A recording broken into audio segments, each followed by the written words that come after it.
Good evening, guys. It's Phil. It's All Leeds TV, and we are obviously here to do the player ratings.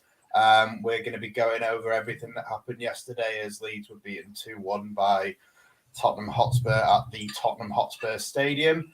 I'm joined by the lovely Rhiannon, finally back on the player ratings. Welcome home. Thanks. Where have you been? Where have I been? I've been working. That's where I've been. Saving lives. Yeah, saving lives on a daily basis. Fair. Debatably more important than this, I'd say. let's not push the boat out too far, Martin. And of course, joined by Beardface himself, we think. Hello. Martin, Hello. how are you doing? I'm okay. Could have been better, but yeah.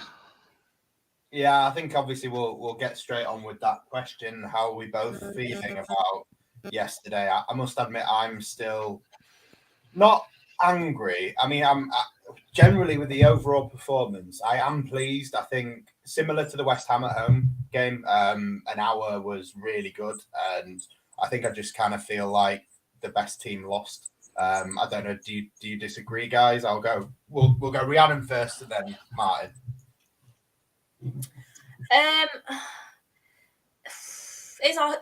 It's a tough one because I felt deflated, but how the whole game panned out, I felt that it was kind of like the right result. You don't? Because if you based it off the first half, obviously we obviously deserved to win, and yes, we very well deserved to go into the half time winning. But based off the second half, we were absolutely crap. We were just non-existent. We just fell apart. Do you not think that like our first half, the dominance that we had in the first half, I thought was more dominant than the dominance they had for periods of the second half? Do you not think that? Oh no, yeah. I think we did, because it was nice. Because I was saying to Scotty on the watch along, it was nice to see that 1-2 touch football again. Do you know what I mean? And it was just, I don't know, it was weird. It's just. But you thought they deserved to win. I can't. To be fair, the fact that we lost 2-1, I think. I mean, to be fair, it would have been nice to have a point. I'm not going to lie. Yeah. It would have been nice to have a point. But I'm not overly gutted the fact that we lost 2-1. Yeah. Because if you think about it, before it all even kicked off, I was right. You might as well have just, on paper, you might as well have just written us off. Because we didn't have Rafinha, we didn't have Rodrigo. We were just thinking, oh crap. Everyone was saying it. Everyone was saying, oh crap. Oh, yeah. We're going to get battered here.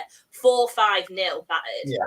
And then to say that we had the half that we had, I felt that because we put that performance in, everyone's hopes get naturally we get all thinking, oh my God, we can win this. But realistically, from the from the beginning, before a ball was even kicked, we expected to lose. So that's why I'm not overly gutted, because I expected us to lose. No, I get your point. Kept it at 2-1. Do you know what I mean? Yeah. I think expectation did change throughout the day. Obviously, when everyone was hearing whispers of Rafa and Rodrigo being out, it was kind of like, oh, fuck, what am I going to see when the team sheet comes out? And when the team sheet came out, wasn't as bad as I thought it was going to be. Obviously, Martin, I know you tweeted the one with James and Roberts up front, and I was like, oh my God, if it's that, no, please, God, no. And then I saw the actual one, and I was like, oh, that's not too bad. But then obviously you looked at the subs, and the bench was just basically non-existent. And then obviously, like you said, half-time, thrilled with the performance, thrilled to be 1-0 up. And then I think it's just because of how good we were to have let that slip. And to be honest, I don't feel like Spurs deserved the result they got. Maybe a draw was fair, but for them to come back and nick 2-1, and it was literally just maybe like a 10-15 minute period where they kind of did blitz us. But in terms of overall domination, I thought we absolutely hammered him for the first, not just the first half, maybe the first 5-10 minutes of the second half as well. I thought we were good. And yeah, I mean, we kept Harry Kane out of it. Yeah. Martin, what say you, pal? Well, I kind of was siding a little bit towards what Rhiannon was saying, because as much as we did dominate the first half, and Yeah. Spurs had nothing in the first half. We were playing our football. We were doing well. We had a 19-year-old striker up front, and he was amazing. And we did look very much the team that was going to win that game. But then when the second half came out, towards the start of the second half, we were kind of on top, but Spurs were still showing that they'd obviously changed the way there was defending against us, and there was pushing and pressing a lot higher than what they were in the first half. And I think the chances they created in the second half won them the game. And for me, I think they did just about deserve it. Yesterday, I didn't feel that. Yesterday, when I was fuming when that second goal went in. That's just our luck. Just that it's like something that happens on FIFA when you have a shot, it hits the bar, just lands perfectly for their play. I mean, it was a good run. Don't get me wrong. From Reguilón, he did time his run perfectly, but still, it had to land. If it had landed a couple of inches to the right, Meslier probably would have been able to get it. The other side, it would have been a more difficult chance for him to get. So they haven't cut us open. They've got two pretty shitty goals. No, it's not like they've had like a super strike from Son, is it? Or like *𝐼𝐈𝐃𝐃. Last season's goals, they were great goals. Yeah. Well, obviously, apart from 𝐼𝐈𝐃𝐃 giving away a penalty that wasn't a penalty. But Son's goal was a good goal, well worked. And then obviously, unfortunately, if you give Harry Kane a penalty, he'll bury it. But this season, the two goals they scored yesterday, like, fucking shit goals, man. Well, the thing is, you've got to put, as much as I absolutely love Meslier, right? You've got to kind of blame him a little bit for that first goal, because I feel he got dragged out far too, like he got dragged in basically a bit too much. Because if he'd kept back just ever so slightly, he would have easily reached that and saved that. Yeah, I agree. Should we get into Meslier? So that's obviously an assessment on him. Like, how do you feel about his overall performance? I think he was fantastic, but there's just like one or two things, but I don't know if that's just down to the fact it's experience. Do you know what I mean? Like, we haven't got that experience back up that we've been crying out for like the whole time we've been in the Premier League. Like, well, bring back 𝐾𝐄, yeah? No, because he doesn't have any Prem experience, does he, really? No, but you need someone to actually just because he's still young. What is he, 21? No, you're right. And I just think some of the saves, my God, it's no wonder we call him the cat. Like, the one, was it? I forgot. It was against Kane, I think, that the one that. Yeah, I think he saved it onto the post. Yes, but it literally went. I think it was Son, wasn't it? The one that went under the crossbar, and then he literally hit under the crossbar, and it just went, just grabbed it, and just went like that, always like a cat. I just go like that, straight out. And I just think he was impressive, but again, it's his distribution. Yeah, and I think that's where we started to fall apart as well in the second half, because if you think about it, they're probably thinking, look, his distribution is to Llorente or Cooper, and every time he got the ball to actually distribute, he found it difficult. So then he had to kick it, and we all know sometimes his kicking is off the mark as well. That's since the start of this season. So if you had to give him a mark out of 10, then what are you going? I'd give him a 7 just because he did pull some cracking saves. Fair dues, Martin. But yeah, Meslier, he did do a couple of good things, and then he had the mistake for the first goal, which he followed Mora out too far. He shouldn't be chasing him that far out when it's obvious that Mora can just pass it back to anyone in a decent eye of the goal, and it's a wrong decision. That sort of thing is down to his age. He will make those mistakes, and that those sort of things will come out of him with time. I know we've been saying this for a while, but he is still so young. There's no other goalkeeper in the top level who is as young as he is, and he will make mistakes.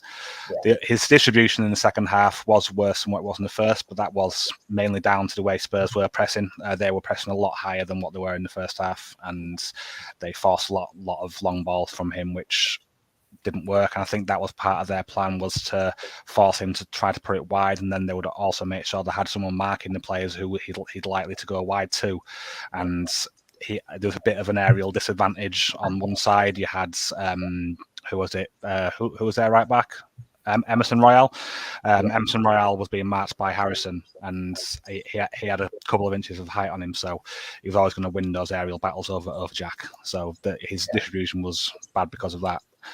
But I can't give him a good rating because of that mistake, unfortunately. I'm giving him a 6 for that, because it was quite decisive that that moment turned the game and led to them getting more chances. But yeah, so 6 from me for Mez. Yeah, I mean, I'm not gonna lie, I can agree with both of you, to be fair, and I've literally perfectly intersected you. I'm 6.5. going early. Oscar right now is watching it, losing his head. Oh mate, you must have missed it. A few weeks ago, we had literally a show where every single fucking player got 6.5, to the extent where I think Oscar was live with Joe at the time, and someone in the comments was watching both streams and just like shitting Oscar up on the other channel, like Phil ruining your videos on the other channel. 4.5. So no, I think he made a few important saves, as always. In terms of shot stopping, I generally do class him as the best goalkeeper of his age in Europe. I know that might be a bold statement, but like Martin said, there is nobody of his age in the top 5 leagues playing the amount of games and making the kind of contribution that he does. I think we're really lucky to have him, and I think we've all said it a million times over the last year and a half. Best goalkeeper at the club since Nigel Martin for me. But yeah, that first goal basically doesn't happen if he doesn't go wandering, and he's gone way too far. And I don't really think he needed to go so far, to be honest. So yeah, I wouldn't go down to a 6 just because I was happy that he kept us in the game and he kept the score kind of.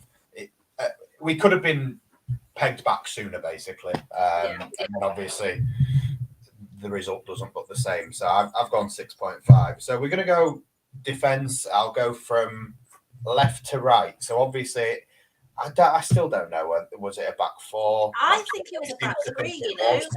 I think it was a back 3, but it depends where you look. It does. It changed. Because I swear it was a back 3 of Llorente, Phillips, and Cooper, and then you had Stroik on the left wing back and Dallas as a right wing back. At one point, we had 5 potential centre backs. It was amazing. So you had everywhere. Phillips, Cooper, Llorente, and who else have I just missed? Dallas. But they were all just. How many central defensive players can you play in a back 3 or a back 4? It was a bit mental, but we'll start with Pascal Stroik. Rhiannon, how did you feel Pascal did yesterday? Amazing. I was really surprised because I literally spent all I don't know what it is. I think it is best being in that back line. I'm still not. I mean, I know there's been the odd game where he has proven that he can play the CDM position, but I still think he's definitely a central defender. But he played amazing at left back if there was a left back. Yeah. Playing. He dug in, and he even carried on playing when, of course, he got winded. But I understand him being took off at the 60th minute though, because I think it was just a bit too much for him. But it was a shame really, because I felt that he really kept it. All our defence played out of their skins yesterday, and I was just so impressed with them all because you could easily give everyone a fair shout of man of the match. You really could. But yeah, I'd give him an 8. Okay, fair. Martin, so can you just narrow down what position you actually thought he played for us? I'm not sure myself because I think he was out on the left of a back three, but I also think he was doing a lot of stuff that a left back would do as well. Yeah. He was moving about towards the left-hand side a bit more than what you probably would see if he was purely at left centre-back, because Spurs did have both a winger and wing backs in the system. The way they're playing. I think it was who was it on? Well, it was Moura on the right, wasn't it? And it was Son on the left. Yeah. And so I think he was at left centre back for most of it, but it was kind of like a weird hybrid left centre back / left back, just somewhere around then. And then obviously in the second half, he moved further up the field. He played not, so we could say that he played centre back, left back, and he was actually playing central midfield towards the end of the game. Him and Calvin swapped roles, and that really caught me by surprise, because I rewatched the last 20 minutes because I had my mum over yesterday and was doing a Sunday dinner, and I sort of in and out of the kitchen helping missus, and I missed chunks of the last little 15 to 20 minutes. So I watched to rewatch it, and I totally missed it during the game that he was playing central midfield. At one point he was pressuring Lloris, so that's how far forward he was getting. Him and Calvin swapped positions again, because in the second half, Calvin went to midfield briefly. He pushed up from centre back into midfield, and Strauch was swapped back over again. So he played everywhere. He looked good wherever he was, put in a lot of good tackles. He played some good passes. I'm going to go for a 7. So that does tie Phil up perfectly to put a 7.5 in there. I'm not going to say that's what Phil's going to do, but it does lay him off quite nicely for that. 100%. I'm so fucking predictable. No, but as Rhiannon said, I'm going early man of the match. I've only given him a 7.5, but I thought he was fucking amazing, to be honest. Like, the amount of times I stood up and shouted, "Go on, Pascal!" Like, just winning the ball back constantly. Like, people will talk about Calvin and what Calvin did yesterday, and don't get me wrong, there was a period of time where Calvin Phillips was the Calvin Phillips of old, rather than the one we've seen for the last few games. But no, with Pascal, I thought, obviously, I interpreted it at first as though it was a back four. I thought Pascal was playing left back and Llorente was playing right back, and I wasn't particularly pleased with it, to be honest, but it was working.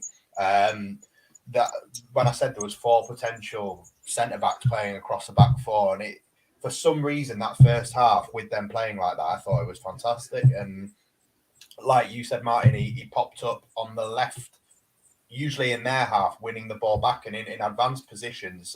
I know Match of the Day focused a lot on how Llorente followed Son around, but you know, you could easily focus on the other side and you know, Stroik doing the same on Lucas Moura. And I'm not 1,000,000% sure of the numbers, but I'm just going off my own reactions during the game. Like, the amount of times I felt that Stroik absolutely clattered somebody, didn't give a free kick away, cleanly won the ball and set us off on the counter. I thought in transition he was probably our best player. I've got his defensive numbers up if you want to hear. Yeah, go for it, mate. He had 4 tackles, which he won 3 of them, and he had 5 interceptions, and he had 10 ball recoveries. So he was very dominant. And I think one of the reasons why it's hard for us to nail down what position the defenders were playing is because how much they were strictly following the man marking system. Because of the way they were following them, like you seen Llorente popping up near the halfway line when he was following Son deep, and also because of the way Spurs wingers play with Harry Kane. Obviously, Kane drops deep a lot, so Son and Moura look to attack that space that he leaves behind. So they act pretty much like a left and right forward at times. So sorry, I'll let you continue with what you're saying. Mate, it's all good. Like, I think obviously we've covered Pascal. Sorry if you were only waiting to hear who the man of the match was. You can go now. We'll cover the rest of the back 4 or 3 or whatever the fuck it was. We'll move over to the other side and we'll go Llorente next. Rhiannon, what did you think of Diego? I think he was And to be fair, do you know what? I don't think any of them could have really done a foot wrong in that first half. They just all actually stood up and actually, you know, they all pulled it out the bag. I think he was an 8 as well. I can't remember him doing too much wrong in the second half either, to be fair. I just think it was all a collective fall apart, wasn't it? Yeah, I mean, unfortunately, like, you know, they worked well as a unit, but with Llorente, for me, I can't pick a moment out where he's thinking, oh my God, he did so well there, if that makes sense. Like, he just did it consistently. Whereas, like, say, for example, Cooper, there was like 3-4 things where I'm thinking, get in, Cooper, come on, that kind of thing, as well with Phillips. So, yeah, I'll give Diego an 8, but nothing really stood out for me in the actual match to say that, you know, that actually made me remember anything that he actually did, if that makes sense. That's I'm kind of mumbling at the moment.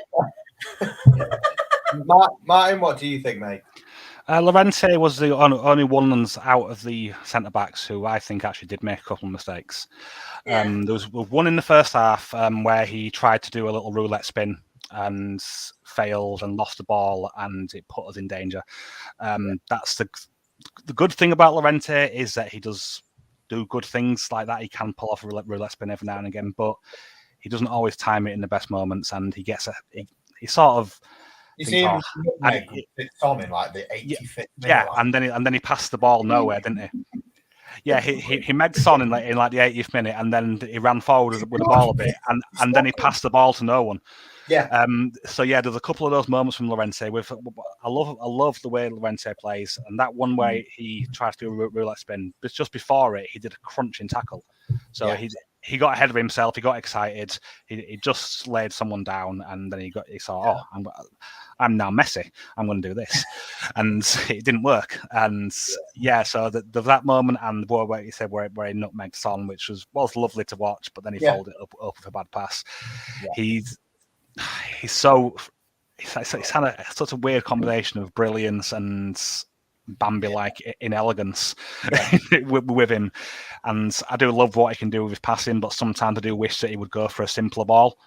He did a few times. He was trying, you know, those sort of no-look side, the Hollywood no-look side, driven pass that he does a lot to the central midfield. Yeah, Spurs started telegraphing that a bit in the second half, and especially Winks, he was picking up on that a lot, and he got a few interceptions from those sort of passes. So because of those moments, I'm not quite going to go as low as a 6, but I'm going to steal Phil's thunder and go for a 6.5. Well, predictably, guess where I'm going now? Where's that? I'm actually going 6. I didn't put 0.5 on it. Yeah, you're disappointing me. I didn't. This is the only one in the defense anyway that I kind of throughout the game I was a bit annoyed with him.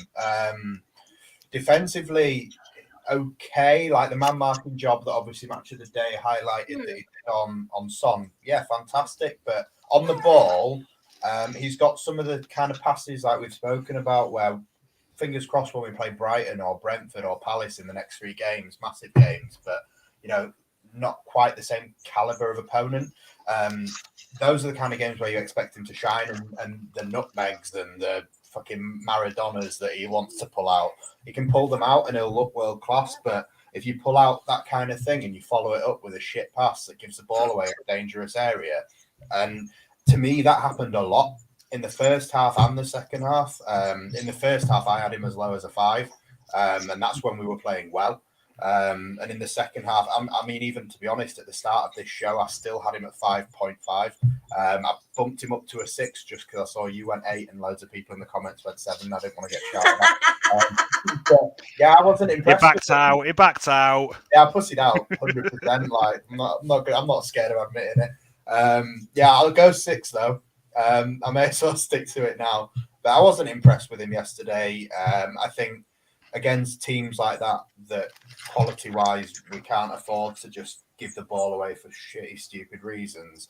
I understand you guys' reasoning, but okay, fair enough. Like, if I heard you like now, like hearing your arguments for how he played, I'd lower it to a 7, but I wouldn't go as low as a 6.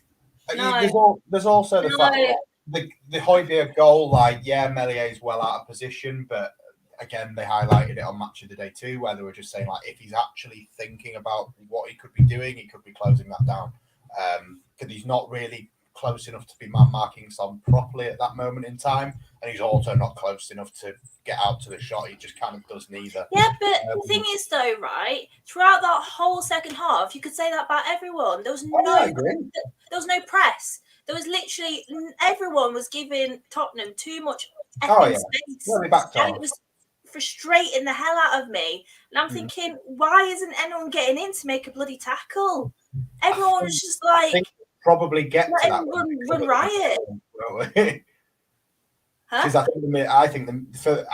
know we digress, but for me, the thing that really let us down in the second half, I don't think it was a change of anything that Spurs did. I actually, it's a brave sentence to say, but I blame Bielsa.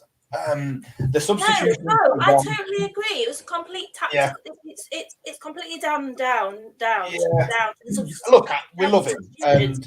Because the thing is, if he hadn't taken Forshaw off and got rid of our control in the midfield, I still think we could have done something with that. I agree.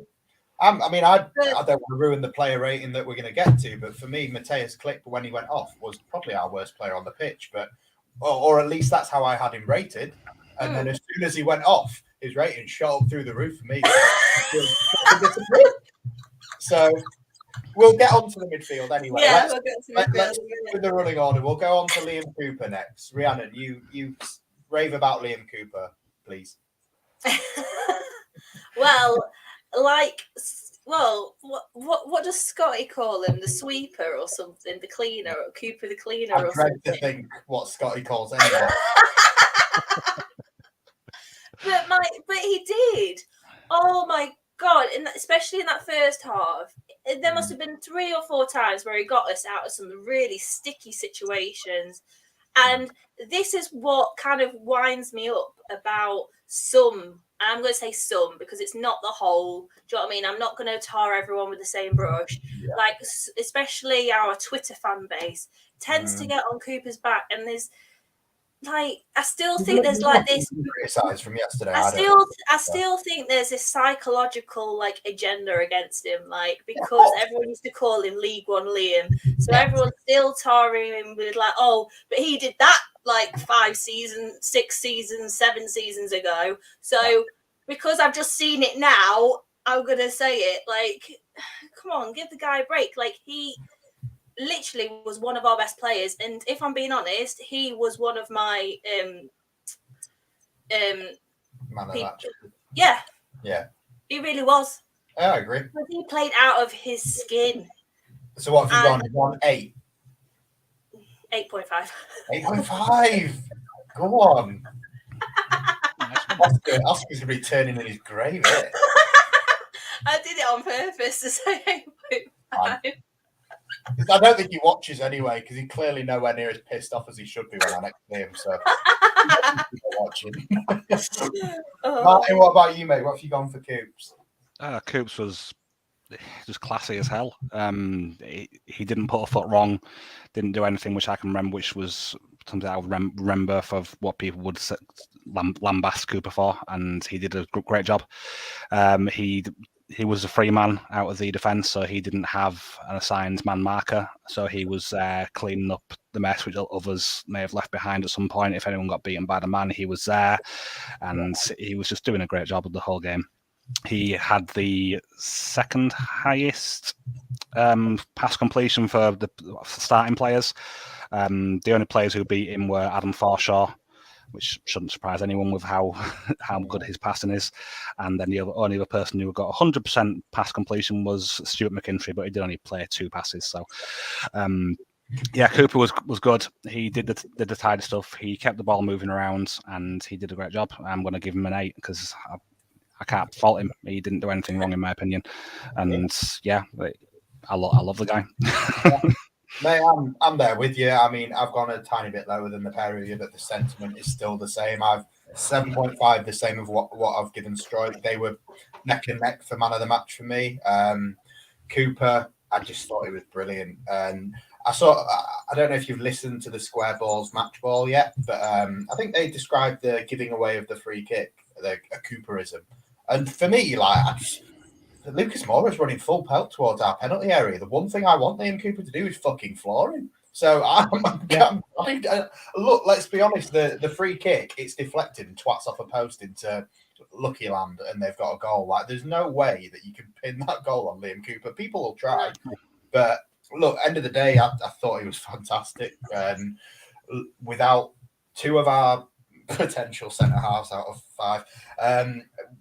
Without them two in particular playing to the heights that they did yesterday, can you imagine what the score would have been? Especially when, like you were saying before, Rhiannon, about the team beforehand. You were shitting yourself. It was going to be 4-5-0. So them two played out the skin. And seriously, if Cooper wasn't on that pitch, it would have been, especially in that first half because we played so well.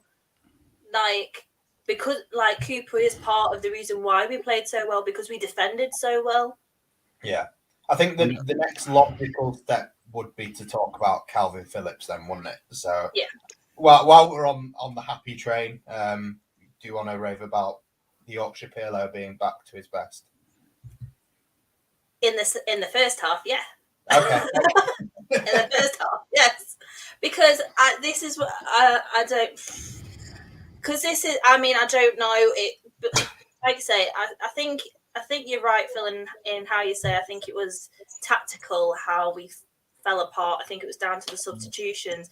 Yeah. But it's hard because he shouldn't have gone into the field. He was doing so well where he was, and then I don't know if he just lost his effectiveness because he wasn't doing what he was doing. In the first half, was he, Phillips? And you could see that because Bielsa realised that and put him back. So Bielsa must have known that too. So, based off his first half performance, I would have given him an 8. But because of the second half as well, and he was on for the full 90, I've dropped it down to a 7. Yeah. And I don't think obviously it's not totally his fault as such, because obviously he did move positions, but because he wasn't as effective and wasn't doing doing his job to the extent that he was doing in the first half and doing it as well, I'm going to give him a 7. No, I agree. Martin, what do you think, mate? Yeah, Calvin had a great performance in the first half. He totally marked Kane out of the game. Kane barely had a sniff. That one moment when the ball got past to Kane in the box and Kane ended up on his ass, that was just beautiful. And also when he did that great tackle on the referee, we can't. Yeah, we can't. Yeah, because that referee deserved a good scene, to be honest. But yeah, he was great in the first half. He didn't put a foot wrong, and his passing was great. I want to run through some of his stats. I shared them earlier on Twitter, but to go through some of the stuff that he did yesterday. His long passing, my word. He had a very good game for his long passing. He had 19 completed long passes out of 24 attempted. So that's a 79% success rate. No, I think there were quite a few which went to the flanks, to be honest. But yeah, the long passing was great. His short passing was great. He completed the most passes on the pitch with 72 passes completed. And yeah, first half he was tremendous. Couldn't fault him. Then it got moved into the second half. When he got moved into midfield. I think it was it straight away at halftime that he moved into midfield, or was it like after their first goal? That's when straight away. That's what I'm thinking. It was pretty much straight away, and he didn't do a good job in midfield. And I don't know when these all occurred, but I'm going to guess most of them were in the second half. But he was dribbled past 4 times in the second. One of them's where he goes up for it. It might be just before they give away that free kick. That they score the winner from. But he goes up for a header, and just completely fucks it. And Lucas Moura just walks around him. Like, yeah, that he. I'm not sure where it was, because that is his position. But he looked better at centre back, and as much as Phillips himself after the game was saying that, I'm not sure, it could have been a bit of sarcasm, him saying, I don't know why he did it, putting him at centre back. I think it might have been, there's a little bit of the Rai Pillow smile there. I'm not 100% sure how much he meant by his comments. But I don't think he's trying to criticise at all. I don't think that's the gist. No, I don't think it was, but some people saying Bielsa will do what Bielsa wants, and I listen. Yeah, I think that I agree with that. To be honest, I think it was more sarcastic than anything. And if it wasn't for some of the mistakes that he made in the first half, it would have been a 9 from me. But I have to drop it down to an 8 because he did make a few mistakes in the second half. But then when he got moved back to centre back, he was fine. Yeah. But obviously there's less chaos at centre back. That's why he's able to shine. As much as we all rave about his passing, which is tremendous and one of the best in the league in his position, his defensive qualities are his best qualities. Those are one of the reasons why Bielsa moved him to defensive midfield. He saw something which even Calvin didn't see, and so being a centre back, it obviously suited him, and he did very well at it. So. And 8 from me. While you give your rating, film, I'm going to nip for a drink. My mouth parched. Then, mate, off your butt. See you soon. You don't even want to stay in here. What I've got to say, rude. No, honestly, I agree with you anyway, Rhiannon. And I do think when he was good, he was very, very, very good. His glass ceiling. I know Rafinha wasn't on the pitch, but his glass ceiling is so much higher than everyone else's on that pitch, apart from obviously some might say the Tottenham players, Kane, Son. But out of our team, just looked miles above.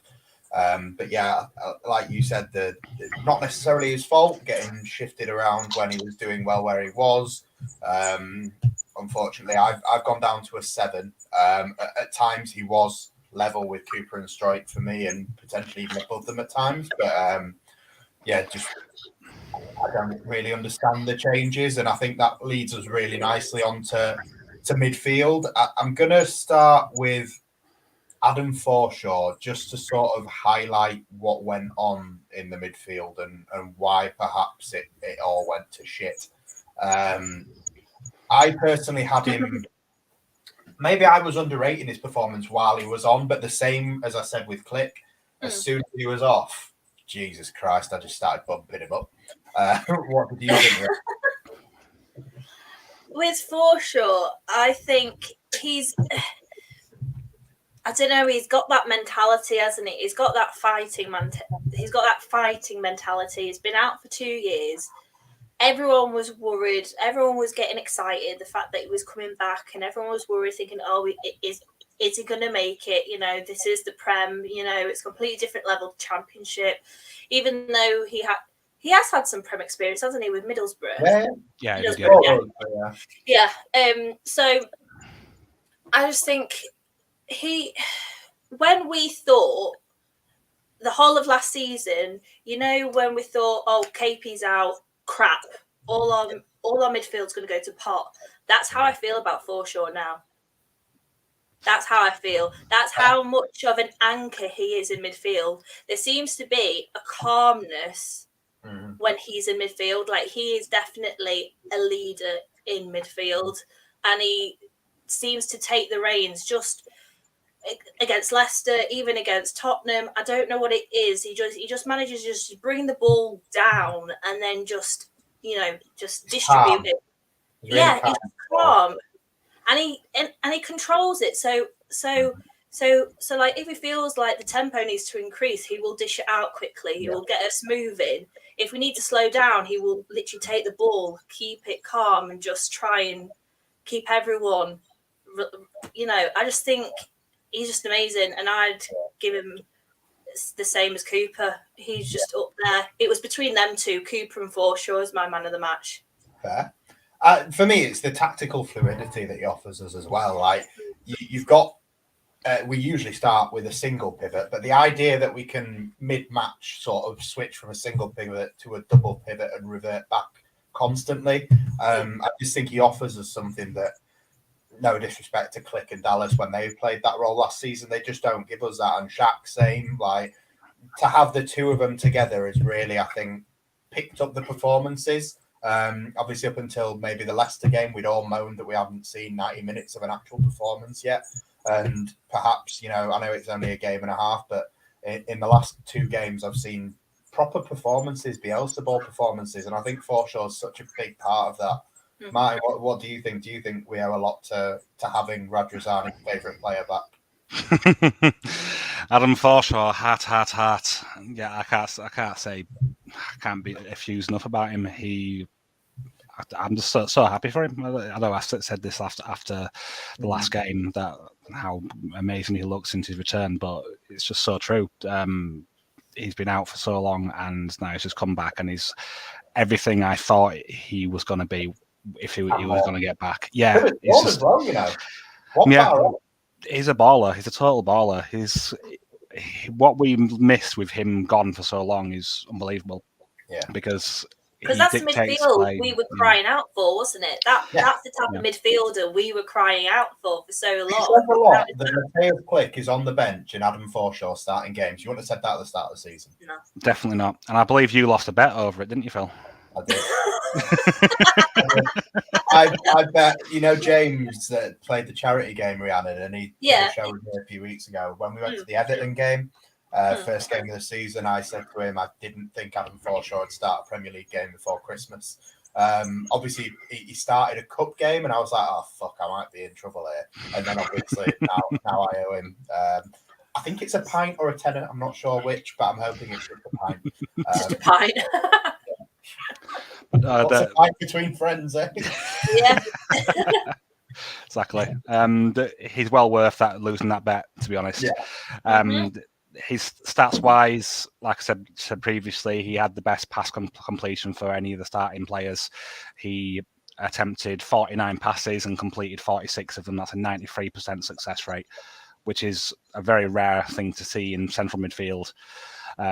Especially considering he still played a good chunk of the second half when Spurs were pressing us a lot more, and he still kept his pass completion so high.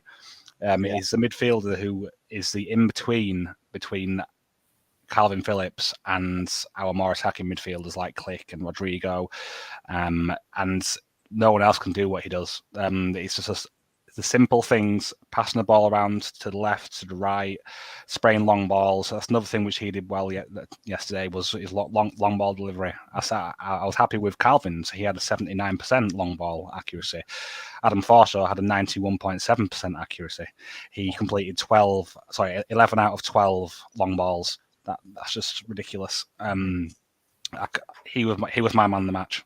I'm giving him a 9. I loved how well he did, and he just was the glue that held it together. We'll say that we did lose something when he went off the pitch, but I can understand Bielsa sinking behind that, wanting a more attacking player to try to drive us forwards, because he brought Tyler on directly after they scored, so he wanted someone who would try to penetrate space more, but it didn't work. It's not often I will agree that Bielsa makes a mistake, but he did with that one. Forshaw should have been left on, but I think he felt like he had to do something to change the way the game was going, especially after the second goal went in. But I just think we needed that control more than what we needed to get going forward. I think for me, I must admit, I think 9's very, very generous. I don't think anyone was really a 9, but I'd give him a 7, just because he wasn't quite man of the match for me. But then I think at the same time you can say, look at the fucking state of us when he went off. And we'll get on to Tyler Roberts. I'm probably going to surprise a few people in that I'm really not interested in sticking up for him today. I've a little bit of patience has gone after yesterday, and it was just the levels of the patience with Bielsa doing that substitution pissed me off. But once Forshaw was gone, then I can see how you bump him up to a 9, because there was just a gaping hole of what everything we've discussed of what he does bring. And like, don't get me wrong, I don't recall too many times where we saw the Ben White thing where someone just walks through us. I don't think that happened too much, like it did when we played Brighton last season and Ben White just sort of went anywhere he wanted. It did happen the odd once I can recall when 𝐿𝐻𝐃 got his yellow card. He brought down Eric Dyer. That was the only one I can remember where. But it ended with someone brought him down at least, and just fucking let him stroll. Exactly, yeah. So, can I give the ref a 2? Yeah, by all means. What for booking 𝐿𝐻𝐃? No, just for the fact that like every time, freaking, I don't know if it was Dyer, if it was whoever, like literally they just had to fall down. Even Son just fell down, and then they got a foul. Like there was a couple that he didn't give as well, though. It was. I mean, don't get me wrong. I don't like any referee. There was a couple that he didn't give, which I thought was all right. And it reminded me a bit like Norwich. I'm not gonna lie, where everything that Norwich did, like when they fell down, literally they got a foul. You mean like Wolves as well? Wolves. Yeah. Fucker for that. I hate Wolves in general. Just watching them just drives me nuts. We'll move on because the thing is, it did irritate me because, like, say for example, Stroik or whoever would get an identical tackle done to them, and we get nothing. And I could see Phillips was getting pissed off. Phillips was shouting at him, and then he gave us just desserts, didn't he? He just took him down anyway. So, mate, got what was coming to him, didn't he? Exactly. We'll move on to Stewie Dallas, your favourite player, Rhiannon. I'll let you go. Oh, by the way, guys, the football cases. Nice. So I've got the Leeds shirt, as you can tell, with the yellow stripe up there and the yellow stripe over there. And you can put any name on the back, so it can be your name or the player name. And there's a 10% discount with our code. So all Leeds TV ALTV10, and I love it. I love it. Is that what that was? What? Were you giving him a 1.5? It was a 15 joke. Stuart Dallas, come on. I could hear crickets in the background then of that joke. Yeah. Tell me what you've given for fuck's sake. 7. Right. Yeah, fine. I just think I just think he's back to his best. Do you know what I mean? Yeah. He's back to his usual, recovery balls, tackles, everything. Just the control in midfield that he has. It's just, it felt like we were, like I say, like in the watch along. I just kept saying in the first half, we're back to old Leeds, like the Leeds last season, 1-2 touch football, the control, the way that we played like a unit. It was just, couldn't fault him. But so I gave him a 7. Martin, same? No, I'm bumping him one up from that. It's an 8 for me with Dallas. He didn't do. Technically, 1 up from 7 is 7.5. One whole point up from 7. but yeah, did you not see what I'm leaving you open here for Phil?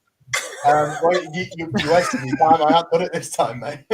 But yeah, if we say a bit more about Dallas, he was great. He had the joint most ball recoveries with 11 ball recoveries. He did a lot of good passing, and he was great. It's good to see the Kuxtown Cafu back to his best. He started the game at right back. Then later on in the game, he moved into central midfield. When Stuart McKinstry came on, he moved into midfield. So yeah, he did a great job as usual. No matter where he plays on the pitch, he's Mr. Consistency. And there's only one Stuart Dallas. Yeah, I agree. I went 7. Sorry, I didn't take the bait and go 7.5. But I agree with everything you've said. Back to his best. Really good to see, to be honest. We really needed him first half of the season, and it wasn't going well at all. And thankfully, like I said, just the fact that them performances have come back in the last couple of games and him being back on form, it's not a coincidence. So yeah, good to see him back to normal. What did we think of? We'll go 𝐿𝐻𝐃𝐂𝐃 next. I actually, like I said before, had him ranked really low. I had him down at like 5.5 at one point, and I just didn't see what the fuck he was doing. But then when he went off, I also saw what the fuck everyone else wasn't doing that he was. Clearly.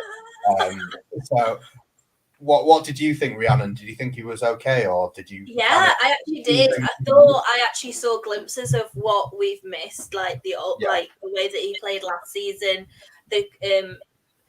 He wasn't just thrown, because Klich this season has been pretty much nearly like everyone started. Do you know what I mean? Everyone was losing their heads. The confidence wasn't there. They just weren't mentally present. But yeah, he seemed with like I say, with Forshaw next to him.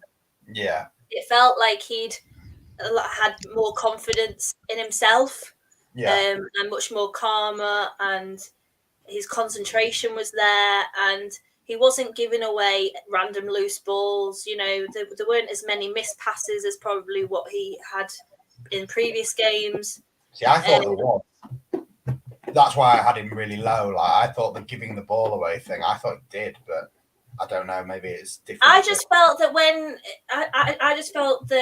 we were on a counter attack, or even just generally just getting into their you can see me licking flips. Like, I've got some stats here. Yeah, I felt like he was doing a lot more than what he'd done in the past this season. So what did you give him out of 10 then? And then we'll let Martin just sort of dish us.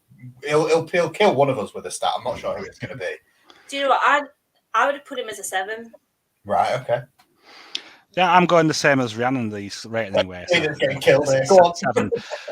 Well, what we missed when Klich went off was his pressing. He was back to his best yesterday when it comes to pressing. He was coordinated with the rest of the players. He was timing his runs perfectly. He completed 24. I don't know. Am I looking at the wrong one there? Sorry. 1 second, I've lost him. 25. He completed 25 pressures in the 58 minutes that he played, and it was clearly a planned substitution that Firpo was going to come on for someone. It was clearly a planned substitution that Firpo was going to come on. It wasn't reflective of what Klich was doing, which was a wrong choice. To me, the way Klich was playing, he should have stayed on. He had 5 misplaced balls in total out of 26. Out of 26 attempts, so it's like an 80% completion, which is pretty good for someone playing in a more advanced role. It was a major part of why we made Spurs look so lethargic in the first half. He was full of energy. He was back to the Polish prince that I love, and I love the guy, and I'm glad that he had that performance, because I think it felt, especially with him being pushed to the bench a bit more recently with Forshaw coming back, which is a shame, but Forshaw unfortunately is what we need at the moment, and that is what we'll probably see happening when we've got a full strength team. But I would like to see more of Klich. I would honestly rather see Klich in the starting lineup against bigger teams than Rodrigo, because we lose something when Rodrigo is playing. With the pressing. Yeah, exactly. Against teams who sit back more and will give us space, like Spurs did in the first half, but we also made it more difficult for them with our pressing. So that's the reason why we need it against the bigger teams. I think if it's a 4-1-4-1, I do like the 3 of Calvin in his usual role and Forshaw and Klich together. In all honesty, that would be fine. But I do think on current form, Rodrigo, it's kind of hard to pull him out. I think he's been doing okay, but. No, for me with Klich, I think I'll listen to the pair review and I will bump myself up a little bit. I was on a 6. I'll go to a 6.5. Don't think he deserves a 7, because he wasn't as good as say, like, I've got Calvin as a 7, so I can't be going and giving Klich a 7. But it was what we missed when he went off, and the substitution for the evolution of the injury, whatever. I don't mind seeing Firpo come on, but as much as I don't particularly, I wouldn't have been happy to see Pascal Struijk come off either.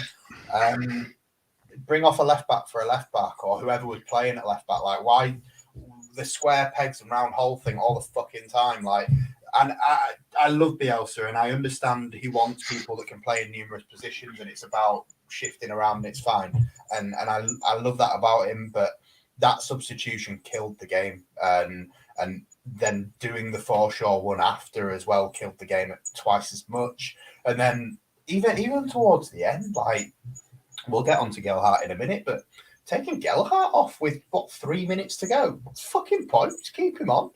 I didn't get it from Marcelo yesterday. And Burley Banksy, cheers, mate. I have just ordered a big Bielsa print. So the faith is still there. I'm just upset. But please, Marcelo, I know you're not fucking watching. Why would you? But if you were, please don't be upset with me. I still love you. So Click, I went 6.5. We'll go on to Jackie first. Jack Harrison, Rhiannon. Back to a better version of Jack Harrison at the very least, surely. Back to his best. Mm. That's what I felt. I thought this is the Jack Harrison that we've been missing for the whole of this season so far. I mean, you saw flashes of it against Leicester, but he still wasn't quite there. But yeah, he was back to his full best in my eyes. I mean, we all know how deadly his first touch is, but the second touch, it was just, and the cross for Dan James's goal, it was a peach. It was the usual. It was the usual Harrison Bamford kind of thing, isn't it? Like, the way that they had it down last season. Needed that as well, to be fair. The pair of them, him and Dan James, they needed that assist and that goal. Perfect thing at the right time. Because they needed the confidence. Yeah. Like, because I mean, obviously, I know we're going to go on to Dan James, and I'll probably I was going to say something, but I think we're going to save it for actually when because we actually do talk about Dan James. But I just think he was back to his best. He was up and down them wings, just flying. He was actually taking on his man. Yeah, well, because that's what he nutmegged his man before the goal. That is what's been frustrating me this season, because he never really looked like he wanted to take on his man, but he properly took on his man. He was nutmegging, he was doing side steps, and do you know what I mean? And just proper pocketing in his player. Absolutely loved him. I'd say 8 for Harrison. Hi, Martin. He had a great game. He was back to what we all want and know Harrison can do.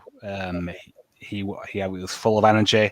He was taking on his men. He was running with the ball a lot, and he was making the right choices with the ball, which has always been his crux, has been making the right choice at the right time.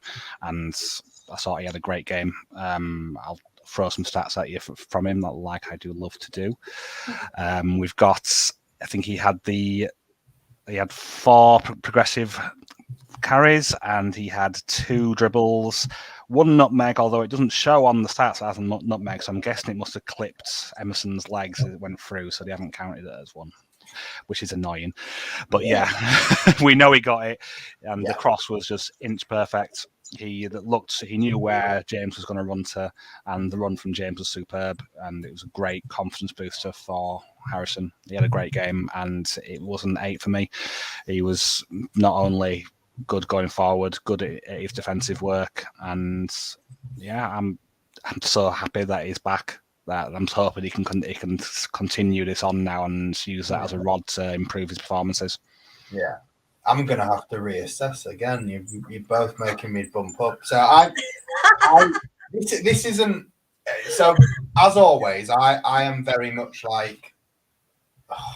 I'm always a little bit lower than everyone anyway, because I'm a bit too like. I give a half mark to do something good. I take it away if they do something bad. Or maybe I'm just an arsehole. That's what you're going to say.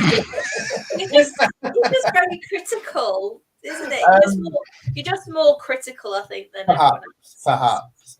So something you said earlier, Rhiannon, I went very much on defence heavy. So I thought the defence was brilliant, and I actually thought the thing that let us down was what was going on further up the field. I was really happy that Jack Harrison was much more back to his old self. He was improved. But I haven't even gone 7, I've gone 6.5, and that's bumped up from a 6. The assist was brilliant. The nutmeg was brilliant. There was a lot of good things in there, but for me, there was the chop. The chop did still happen a lot, and I think it's just a feature of. Bill. We're gonna talk about Dan James as well, and I'm gonna say the same about Dan James. For me, the pair of them, the decision making still doesn't do it quite yet for me. But Bill, to me, 5. No, listen. To me, 5 and a 6 is literally bang average. You do realise that in my head is bang average. Jack Harrison was not bang average. He was insane. Oh, I've gone above average because I've gone 6.5, haven't I? So that's higher than average. 0.5 means bugger all, mate. Seriously, it does. That's just to give Oscar a big fuck you. Yeah. All it is. Look, he was much. 7. At least give him a 7. Fine, you can have a fucking 7, fine. But don't want to. I think he was back to normal, but I don't think he was an 8, and I don't think he was back to his best. I think he was back to normal. That's it. I'm sorry. I think he was back to his best. Well, I think without the assist, I would have gone for a 7. And even taking out the nutmeg and the assist, I would have gone for a 7 from him. But yeah, if we move on to the other flank let's go on to Dan James. Dan James, yeah. Riri. I'm just waiting for yours, Phil. It's just going to wind me up. I know it is already. Oh no, I think. Don't say fucking tenor out, please. No. I'm going to say 7 for James. Right. Okay. I'm going to say 7. Right. I think he's. I know quite a few of our fan base have criticised him heavily since he's started the season. Me included. I think some of it has been not necessarily just. Is it easier to do if it came from them? Yes, but I think he's definitely a winger we've needed. He's definitely more direct. He's definitely not shy in getting down the wing. And he's better than 𝐿 There's an improvement on 𝐿. Yeah, and he takes on his man. The only issue he's had, I feel, has been his final third work. Yeah. It's the decision making in the final third that has let him down in my eyes. And I feel that all he needed was a goal. Now against Leicester, he must have had like 3 attempts, and I just felt so sorry for him after the Leicester game. I thought, do you know what? He needed that goal because I think it would have done his confidence a world of good. And so I'm so happy for him that he's actually got his goal, because I think that's going to propel him even further now. Because obviously he's got that confidence, and I hope that now that he's got his goal, he's like, right, come on, let's just crack on and keep this going and keep the momentum going, and actually let's just forget about the second half. I understand there's going to need improvements, but maybe Bielsa needs to look at himself in regards to the tactical decisions. But as long as the team as a whole come together and work as a unit, I can't see why we can't carry on first half performance into the second half. I know we've always like don't get me wrong, like the first half, like the reason I said it's like old Leeds is because we were so quick out of them blocks and we put the press on so quickly, and then we did what we usually did last season, which is we kind of come out second half with our foot off the gas a little bit, maybe for the first 10, 15 minutes. And then we apply the pressure back on again. And then we don't let them in again. Do you know what I mean? Like, because we needed to conserve a bit of energy, and now we're going to push again and just go at them again. That's what I want to see. Yeah, that's what I want to see against Brighton. That's what I want to see going forward. And maybe it's just a time thing. And I know people may be panicking a little bit now because we are coming to the end of November. We're coming up to some big fixtures in December. We haven't got the points that we may have expected to be on the board. But it's being seen. Like, maybe it's just a gradual improvement. And I know it's not happening as quick as people would like, but that's why I'm still positive. That's why I think we're not going to get relegated. That's why I've got confidence in us. We've got enough in us to stay up. And people need to realise that maybe we did overachieve last season, and 9th was just a spectacular season that we never expected. We surprised everyone in the Premier League, saying, this is Leeds, here we are. And now we just need to just consolidate and just... I feel that maybe more in the mix this time. And we probably stay in the bottom half of the whole of the season, and we may finish 14th, but I'm happy with that. So I'm happy. So I'd give Dan James a 7. I went on a bit of tangent, sorry. That was a Scottish special, was that? But it was must I needed. didn't want to say out either. I was just going to let you have that and then just move on. Yeah, Martin. Dan James. Yeah. Give me a number. Oh, sorry, guys. He's all right. Don't worry. He was improved. I enjoyed some of the things that he did yesterday, especially the goal. The timing of his run was perfect. He used his speed to get by his man, which he doesn't often make the best use of his speed at times. And that it was great. It was good. I loved that goal. It was great. It was going to be a good confidence booster for him, and I'm glad for him. He seemed like a good lad. And yeah, for me, it'd be a 7 that I'd give him. Right. Not quite as much as Jack, because he did do some things which he could have made some better choices at times. He had a lot of shots. I mean, I know taking shots is a good thing, and he did score from one of them, but he had another one where he could have, caught Lloris off guard, start the second half. He did a couple of good ones, but he had 7 in total. And he had a lot of shots. I didn't even remember him having that many, but apparently he did. And only 4 of those were on target. Some of those may have been blocked straight away. So, but still. Yeah. Some of those times when he was taking the shots, he could have made a better choice, and that was what let me down with not giving him as high marks as what I did for Jackie.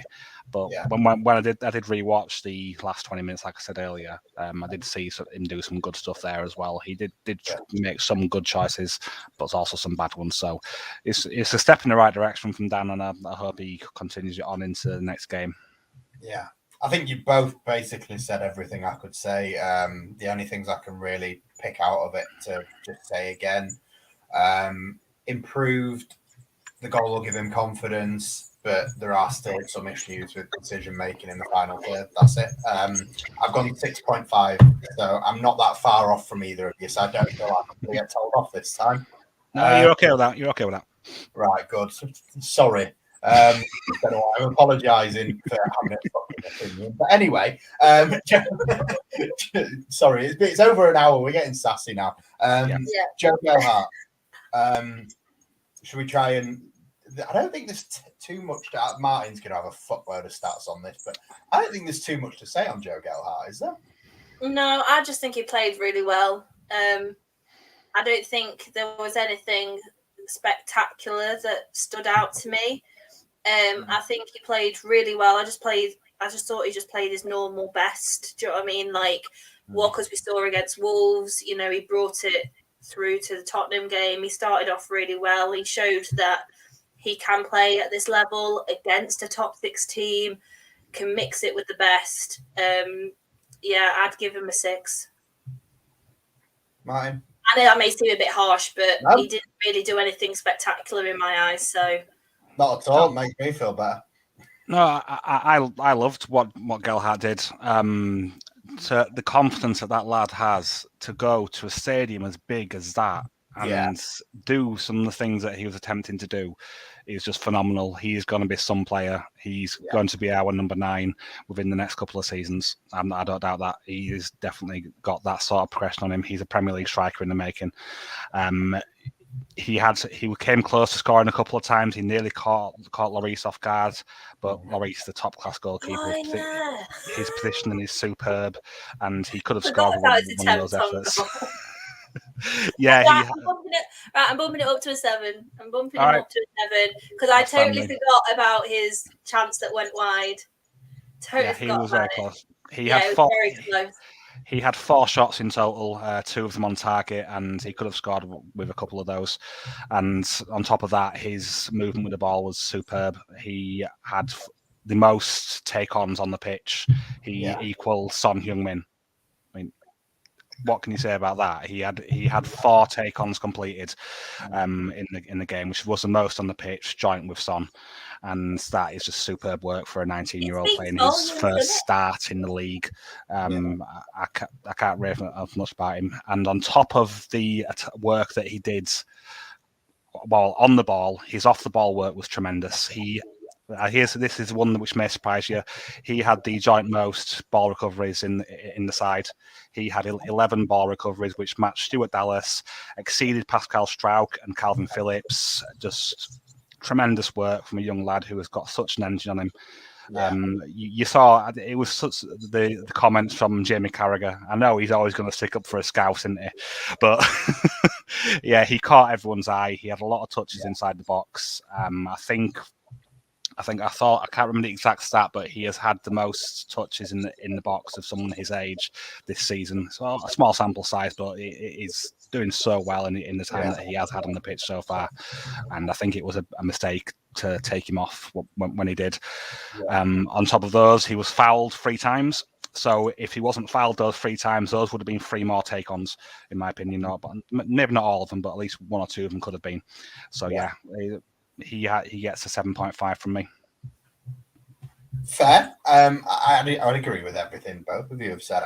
Again, numbers just not quite as high as you. 6.5. I just think consistent.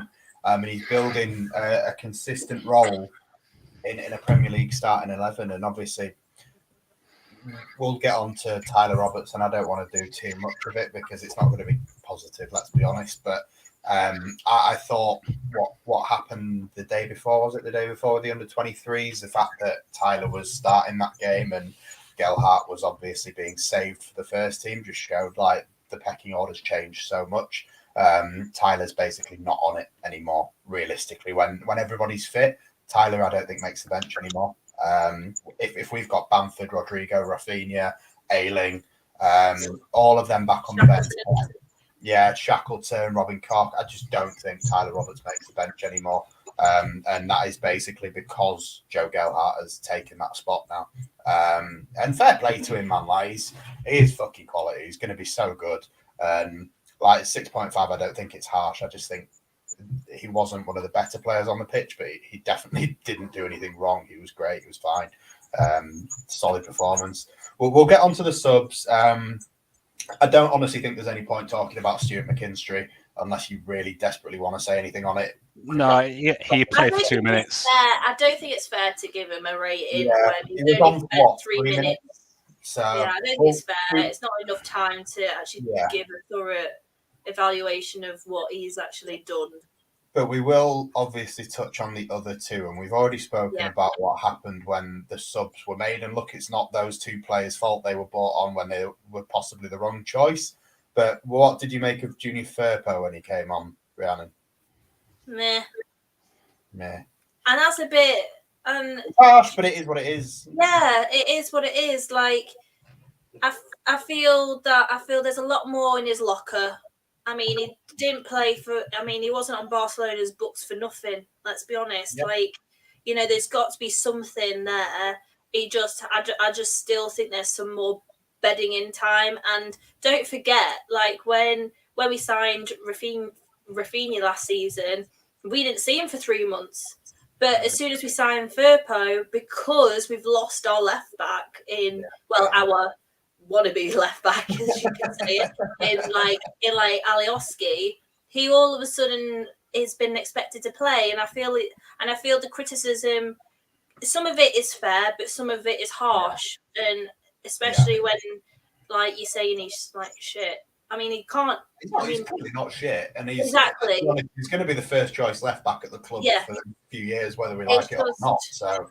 At the moment, I just feel because I think he's still in his bedding in period, there's going to be a lot more mistakes seen in his game than everyone else, basically. And I feel that we're just going to have to accept that, unfortunately. Yeah. Yeah, exactly. I've heard quite a few people say this, Johnny, about people missing Alioski. I mean, to be fair, it depends which Alioski you get, though. Yes, thank fuck for that. Thank God someone said it. I'm sorry, but I can't miss Alioski if I get the Fulham version of Alioski. Whichever one, against Man United, whichever one where he conceded that corner. Oh, mate, there's so fucking many. The one I think of I'm just like, no, not that Alioski, but give me Newcastle Alioski. Yeah. Any day.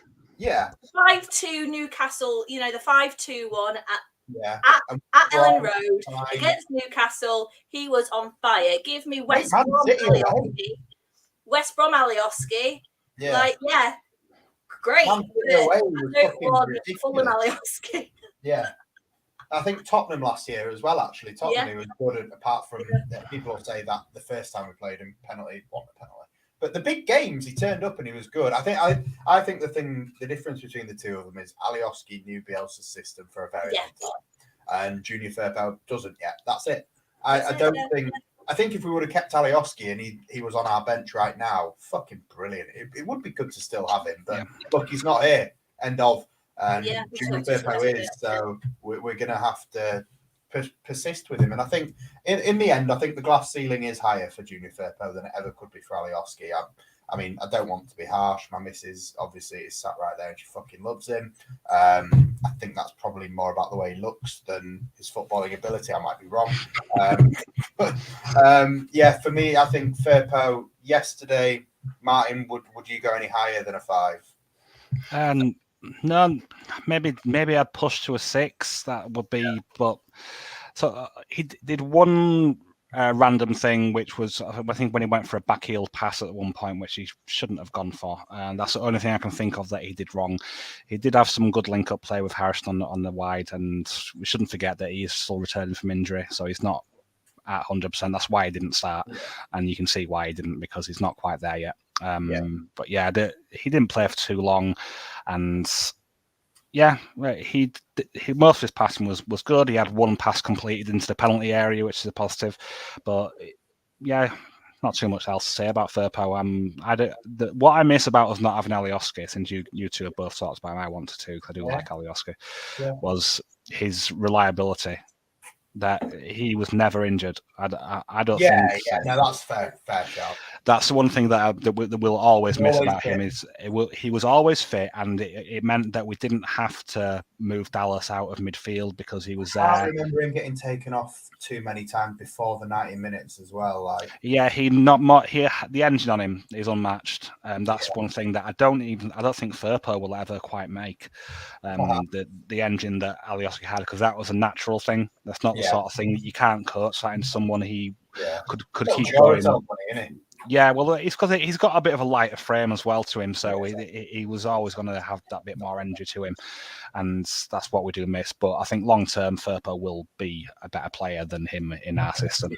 He's better in possession he will be better in possession when he's fully up to Bielsa's system and what Bielsa wants from him, because it is a hard system to learn. But yeah, not too much else to say about Firpo from tomorrow's game at least.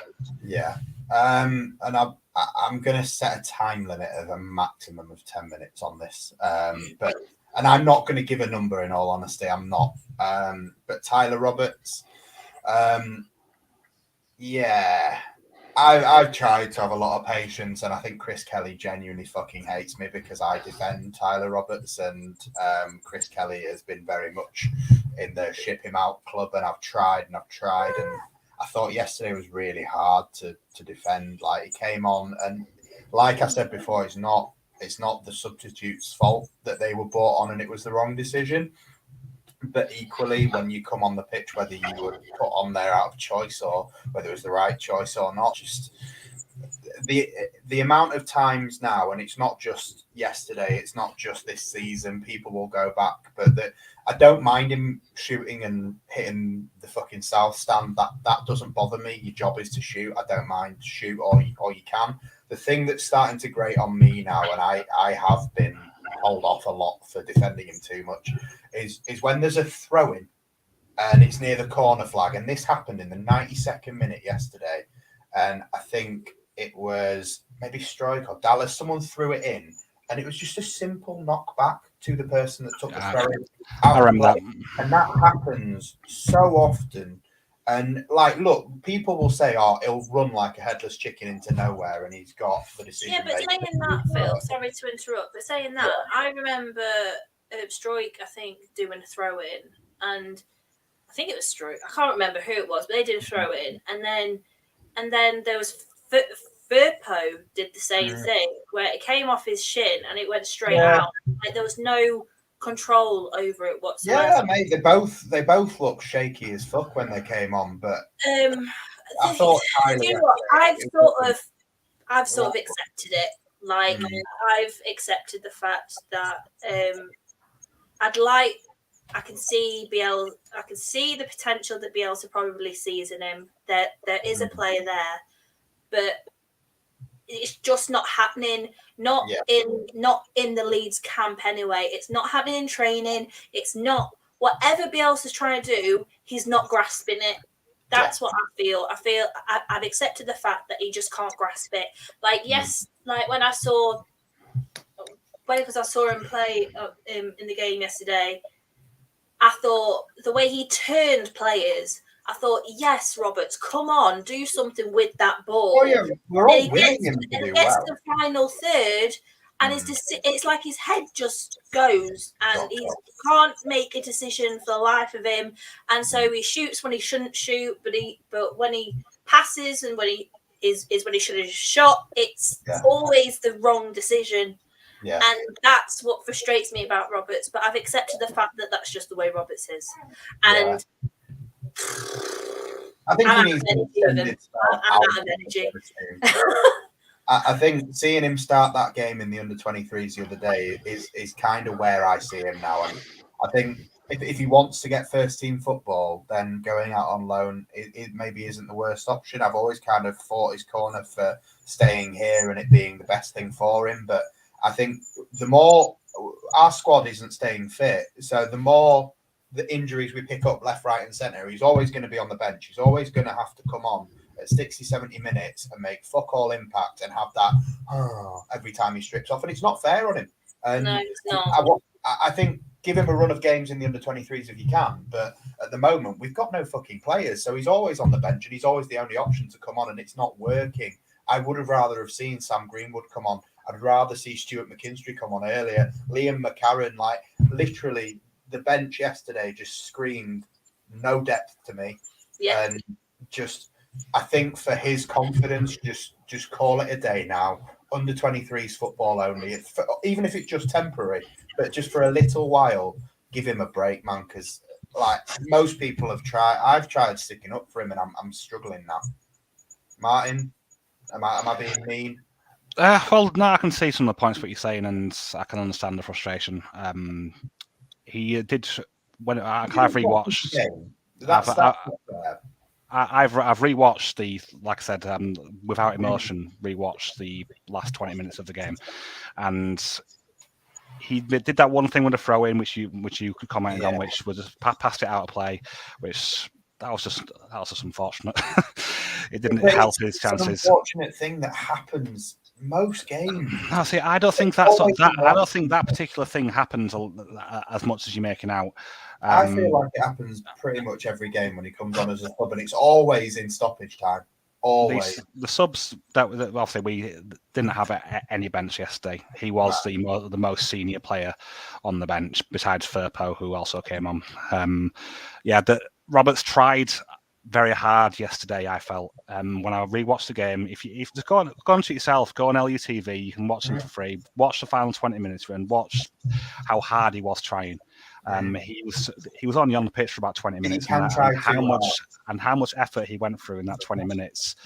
I've got to applaud him for that because he's not getting any support for what he's trying to do, and he's not getting any game time to improve. He's barely getting any game time in the 23s, so he's not playing any football. How is he meant to improve when he's not getting the football? No, but the thing is, though, it's not just that, though, is it? Like, I feel that he if you're going to come on as a sub, I mean, to be fair, he didn't play as bad yesterday.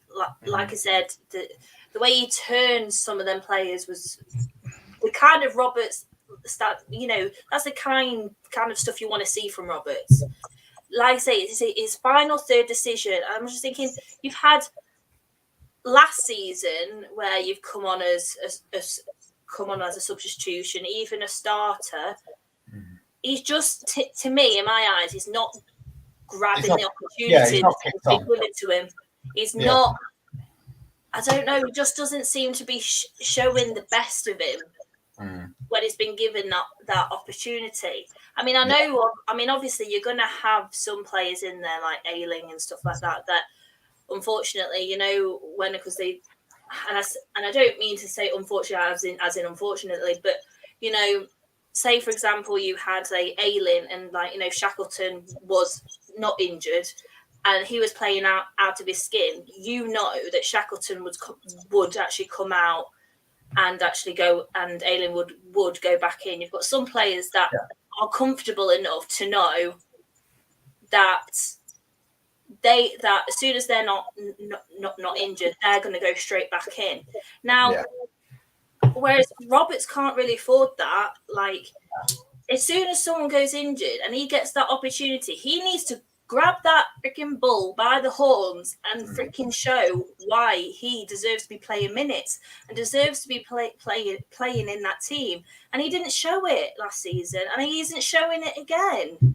And that's what's frustrating to me, is the fact that be proactive. Like, if I was in my job, to me, he looks like he's being lazy, and I know he's not. I know he can't help it. He is not an impact sub, but that's what's frustrating. He doesn't seem to be grabbing the opportunities given to him. No, I think the one thing he's not is an impact sub. As soon as someone comes back from injury, he's taken out straight away. Yeah, I think, look, we could talk about it till the cows come home. End of the day, yesterday, I don't think is anyone going higher than a 5 for Tyler Roberts yesterday? No. And I don't want another explanation. I just want the number. If you are, no, just 5. Yeah, I know BBC Sport. Obviously, they do ratings after the game. I think he was our lowest. People put him at just under 4. I'm not going to give a number. I think we'll leave it there with Tyler Roberts. Just quickly before we go, obviously there's 3 big games coming up, 3 winnable games, and I think they are borderline must win now. I begun to accept perhaps we are in a relegation battle. I don't think in the state of the performances we're in a relegation battle, but by the state of the results and what the table looks like, the next 3 games are huge. Do you think we've got everything going for us in terms of the performances and then being on the up, that the next 3 games we can get some good results before a difficult month in December, but we saw what a difficult month looked like last season? I'd say the maximum points that we could potentially get in the next 3 games is 6. You think? Yeah. Who beats us then? Brighton. Brighton. Fuck's sake. I can't. No, I'm being genuinely serious. I honestly think Brighton will beat us, and then we could get a result against Palace and Brentford. Yeah, I'd agree with you. I do think we take 6 points from those games, but I really don't want to fucking lose to Brighton again. I don't either, Phil. But they're just one of them teams. They're a bit like a Burnley. They're just difficult, aren't they? They are for us. They're our kryptonite. It fucks me off so much. So next weekend's going to be shit then, basically. Yeah. Talking about Brighton, I'm very much not looking forward to Brighton. Although they have cheer me up. Sorry, I can't when it comes to Brighton, especially after last season. I'm just glad I'm on a Saturday night shift. But you're not even going to watch it then? I don't even want to watch it. I'd be like, I'm on a Saturday night shift, and I don't think I can watch it before I go to work. Well, thanks for really fucking cheering me up before we say goodbye. I think I'll probably just draw a line there before it gets any worse. Don't. Leeds would be That's fair. We've got the pre-match coming later in the week. We can go through all this then. Yeah, we've got the misery to come. Yes. Thank you both for your lovely input and company this evening. Thank you everyone for your yeah. Just want to say that Leeds United Lasses will be on Wednesday night this week. Yeah. There's someone tomorrow has to work till 8 o'clock tomorrow. Dead. Well, good luck for your 8 o'clock shift. I hope it goes well. Plenty of content to keep your eyes on for the rest of the week, and obviously building up to the Brighton game. Please, if you haven't already, smash the like, and obviously, again, if you haven't already, subscribe to the channel and have a look at the links below. We should still have links to the Just Giving page, so if you can give any money to the Leeds United Foundation, we would be very grateful. We have more things to come. But thank you, both of you, for your company, and I will see you probably at the weekend. Should we all just wave semi-enthusiastically and disappear into the night? We wave.